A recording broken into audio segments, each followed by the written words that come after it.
Hi students, 10th standard social science இருக்கக்கூடிய most important 5 mark and 8 mark question தான் இந்த வீடியோவில் நினச்சி போகிறோம் அப்படின்னா பார்க்க போகிறோம். சரிங்களா சார், இந்த கொஸ்டின் மட்டும் படித்தா போதுமா? கன்ஃபார்மாக போதும். இதை மட்டும் படித்தாலே போதும். நீங்கள் கண்டிப்பாக 5 mark ஃபுல்லாமே நீங்கள் என்ன செஞ்சலாம் அப்படின்னா அட்டன் பண்ணிடலாம். ஓகேங்களா? உங்களுக்கு பாட வாரியாக உங்களுக்கு என்ன செஞ்சிருக்கேன் அப்படின்னா இம்பார்ட்டன்ட் கொஸ்டின் கொடுத்துருக்கேன். அதுலேயும் நான் உங்களுக்கு வந்து கலரில் கொடுத்துருப்பேன். அது வந்து மோஸ்ட் இம்பார்ட்டன்ட் கொஸ்டின்ஸ் அப்படின்னு அர்த்தம். ஸோ அதெல்லாம் கண்டிப்பாக படிச்சுக்கணும். சரிங்களா? வரலாற்று பாடத்தை பொறுத்தளவுக்கு 1, 2, 4 கட்டாயம் படிக்க வேண்டிய கேள்வி. சரிங்களா? அதாவது பாடம் 2ல் ஃபர்ஸ்ட் கொஸ்டினும் தேர்டு கொஸ்டினும் கண்டிப்பாக படிச்சுக்கோங்க. பாடம் 3ல் 2ஆம் உலகப் போரின் விளைவுகளை ஆய்வு செய்க. முதலாம் உலகப் போரின் முக்கிய காரணங்களும் 2ஆம் உலகப் போரின் விளைவுகளை ஆய்வு செய்க. இந்த 2 கேள்விலேருந்து ஒரு கேள்வி இதுவரைக்கும் நடந்த எல்லா பப்ளிக் எக்ஸாம்லையும் என்ன செஞ்சுருக்காங்க அப்படின்னு கேட்டிருக்காங்க. ஸோ இந்த 2 கேள்விகளும் தயவு செஞ்சு விட்டுறக்கூடாது, கண்டிப்பாக படிங்க. அடுத்த பாடம் 3 பொறுத்தளவுக்கு உங்களுக்கு ஐக்கிய நாடு சபைகள் அமைப்பு மற்றும் செயல்பாடுகளை ஆய்வு செய்ய. நல்லா படிக்கக்கூடிய ஃப்ரெண்ட்ஸ் இதை படிச்சுக்கோங்க. பாடம் 4ல் பெருசாக கேள்வி எதுவும் இல்லை. பாடம் 5ல் இந்த 2 கேள்வியும் கண்டிப்பாக படிங்க. இந்த 2 கேள்வியும் உங்களுக்கு வந்து 8 மார்க்கில் கேட்கறதுக்கு உண்டான வாய்ப்பு மிக மிக மிக மிக மிக அதிகமாக இருக்கக்கூடிய இது கேள்வி பாடம் 5. சரிங்களா?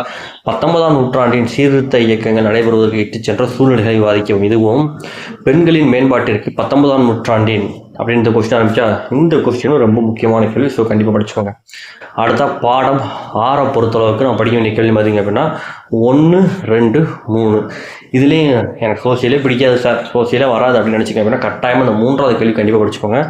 ஏன்னா வேலூரில் 1806 வெடித்த புரட்சியின் கூறுகளை விளக்குக. இந்த கொஸ்டின் மோஸ்ட் ஆஃப் டைம் எக்ஸாமில் கேட்டிருக்காங்க. ஸோ கண்டிப்பாக படிச்சுக்கோங்க. சரிங்களா? நான் உங்களுக்கு ரோஸ் கலரில் பிங்க் கலரில் கொடுத்துருக்கக்கூடிய கொஸ்டின்ஸ் பார்த்தீங்கன்னா டோட்டலாக 10 கொஸ்டின் தான் இருக்கும். சரிங்களா? அட்லீஸ்ட் அந்த 10 கொஸ்டின் மட்டும் கொஞ்சம் தரவு பண்ணுங்க. சரிங்களா? அடுத்த 1857ஆம் ஆண்டு பெரும் புரட்சிக்கான காரணங்கள் குறித்து விரிவாக ஆராயவும்ன்றக்கா. இது மிக மிக முக்கியமான கேள்வி. அடுத்து வங்கப்பிரிவினை படிச்சுக்கோங்க. சரிங்களா? அடுத்ததா பாடம் 8. பாடம் 8 பொறுத்தளவுக்கு ஃபர்ஸ்ட் கொஸ்டின், செகண்ட் கொஸ்டின். பாடம் 9 பொறுத்தளவுக்கு 1வது கேள்வியும் 3வது கேள்வியும். அதுலேயும் இந்த 1வது கேள்வி 3வது கேள்வி முக்கியமான கேள்வி. ஸோ கண்டிப்பாக படிச்சுக்கோங்க. பாடம் 10ல் இந்த ஈவேரா கேள்வி வந்து ஒரு டைம் 8 மார்க் கொஸ்டின் கேட்டிருக்காங்க. ஸோ அதை படிச்சுக்கோங்க. சரிங்களா? அப்போ வரலாற்று பாடத்தில் முக்கியமான கேள்விகள் என்ன செஞ்சுட்டோம் அப்படின்னா பார்த்து முடிச்சிட்டோம். அடுத்த புவியியலில் பொறுத்தளவுக்கு புவியியல் மொத்தம் நமக்கு எத்தனை கொஸ்டின்ஸ் பார்த்தீங்க அப்படின்னா நமக்கு மொத்தம் 7 பாடம் இருக்குது. அதில் மோஸ்ட் இம்பார்ட்டண்டாக உங்களுக்கு நான் பிங்க் கலரில் கொடுத்துருப்பேன். ஸோ அதை பார்த்துக்கோங்க. சரிங்களா? ஃபஸ்ட்டு பாடத்தை பொறுத்தளவுக்கு 1வது கேள்வியும் 2வது கேள்வி மிக மிக முக்கியமான கேள்வி. பாடம் 2ல் தென்மேற்கு பருவக்காற்று கொஸ்டின் மிக மிக முக்கியமான கேள்வி. பாடம் 3 பொறுத்தளவுக்கு 1வது கேள்வி 2வது கேள்வி மிக மிக மிக மிக முக்கியமான கேள்வி. சரிங்களா? அடுத்ததாக பாடம் 4 இந்திய தொழிலகங்கள் எதிர்கொள்ளும் முக்கிய சவால்களை பற்றி எழுதுன்றக்கா. இது ஒரு முக்கியமான ஒரு கேள்வி. பாடம் 5ல் நகரமயமாக்கம் என்றால் என்ன, அதன் சிக்கல்கள் யாவை. இதுவும் ஒரு மோஸ்ட் இம்பார்ட்டன்ட் கொஸ்டின்ஸ். சரிங்களா? இந்தியாவின் சாலைகளை வகைப்படுத்தி விளக்குன்றக்கா இந்த கொஸ்டின்ஸ். பாடம் 6 பொறுத்தளவுக்கு மோஸ்ட் இம்பார்ட்டன்ட் கொஸ்டின்ஸ். இதெல்லாம் பார்த்தீங்க அப்படின்னா 2வது 3வது மோஸ்ட் இம்பார்ட்டன்ட் கொஸ்டின். ஸோ கண்டிப்பாக அதை நினச்சிக்கோங்க, அப்புறம் படிச்சுக்கோங்க. அடுத்தா பாடம் 7. பாடம் 7 பார்த்தீங்க அப்படின்னா பாடம் 6ம் பாடம் 7ஐயும் ஃபுல்லாக தர வந்துட்டீங்க அப்படின்னா கண்டிப்பாக இந்த 2 பாடத்துல ஒரு கொஸ்டின் உறுதி. அதுலேயும் நம்ம கொடுத்துருக்கிற இந்த பிங்க் கலர் கொஸ்டின் கட்டாயம் படிச்சுக்கோங்க. சரிங்களா? தமிழ்நாட்டின் தோட்ட வேளாண்மை, தமிழ்நாட்டின் நீர் ஆதாரங்கள், தமிழ்நாட்டின் பல்வேறு போக்குவரத்து முறைகள் வரை கண்டிப்பாக படிக்க வேண்டிய கொஸ்டின்ஸ். சரிங்களா?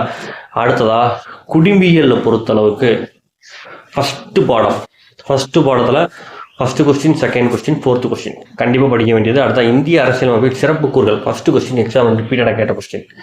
அடுத்த பார்த்தீங்கன்னா பாடம் 2ல் பொறுத்தளவுக்கு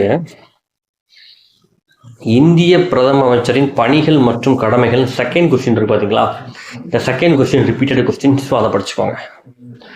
பாடம் 3ல் இருந்து ஒரு 5 மார்க் கொஸ்டின்ஸ் கன்ஃபார்மாக வரும். ஸோ மொத்தமே 3 கேள்வி தான். ஸோ 3ஐயுமே பாடம் 3ல் தரவு பண்ணிடுங்க. அடுத்ததாக பாடம் 4ல் அணிசேரா இயக்கம் பற்றி விரிவாக குறிப்பிடுகின்றக்கா. இதுவும் மோஸ்ட் இம்பார்ட்டன்ட் கொஸ்டின். ஸோ படிச்சுங்க. அடுத்ததாக பாடம் 5ல் பொறுத்தளவுக்கு ஃபஸ்ட்டு கொஸ்டின் இம்பார்ட்டன்ட் கொஸ்டின் படிச்சுக்கோங்க. அடுத்ததாக பொருளியல் பார்த்தோம் அப்படின்னா பாடம் 1ல் ஃபஸ்ட்டு கொஸ்டின், செகண்ட் கொஸ்டின். பாடம் 2ல் ஃபஸ்ட்டு 3 கேள்வி என்ன செஞ்சுக்கோங்க அப்படின்னா படிச்சுக்கோங்க. தென் பாடம் 3 வந்தீங்க அப்படின்னா பசுமை புரட்சி ஏன் தோன்றியது என்பதை பற்றி விவரிக்கின்ற இருக்கா. குறைந்தபட்ச ஆதரவு விலையை விளக்குங்க. இந்த 2 கொஸ்டின் முக்கியமான கேள்வி படிச்சுக்கோங்க. பாடம் 4ல் சில நேர்முக மற்றும் மறைமுக வரியை விளக்குகின்ற இருக்கா. அந்த கொஸ்டின் ஜிஎஸ்டி அமைப்பு கருப்பு பணம். இந்த பாடம் 4 பொறுத்தளவுக்கு இந்த 3 கேள்வி படிச்சிங்க அப்படின்னா ஒரு கேள்வி எக்ஸாமில் கன்ஃபார்மாக வரும். தென் பாடம் 5 சரிங்களா. இதை மட்டும் படிங்க.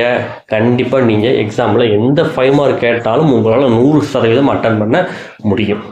ஓகே ஸ்டூடெண்ட்ஸ், இந்த வீடியோ பயனுள்ள வகையில் இருந்துச்சுன்னா வீடியோக்கு லைக் பண்ணுங்கள், நம்ம சேனலை உங்கள் நண்பர்களுக்கும் ஷேர் பண்ணுங்கள். ஏதாவது டவுட்னா கமெண்ட் பண்ணுங்கள். தேங்க்யூ ஃபார் வாட்சிங் ஸ்டூடெண்ட்ஸ்.